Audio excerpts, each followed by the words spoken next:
Hello everyone!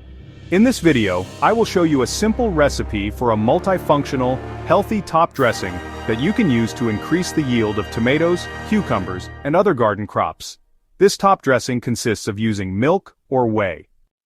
The fact is that milk contains a complex of substances useful for plants. It provides nitrogen, potassium, calcium, magnesium, iron, and phosphorus. In addition, it improves the condition of poor soil by creating favorable conditions for the development and absorption of nutrients from the soil by the roots of plants.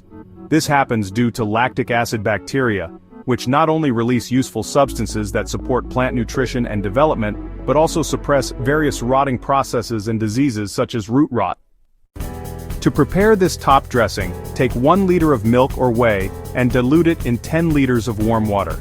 Apply it as a root top dressing on wet ground. Root top dressing should be done 2 to 3 times per season, 10 to 14 days after planting seedlings, then 2 weeks later, and again at the time of fruiting. The same solution can be used for foliar spraying to increase plant protection against diseases. While lactic acid bacteria won't survive long on the surface of leaves, the film that forms will help prevent the penetration of pathogens. Leaf treatment can be carried out every 7 to 10 days to prevent late blight on tomatoes, downy mildew on cucumbers, and other diseases. Thanks for watching. Don't forget to like, comment, and subscribe to Mkirikacha TV. Engaging with this video helps YouTube suggest it to more people who might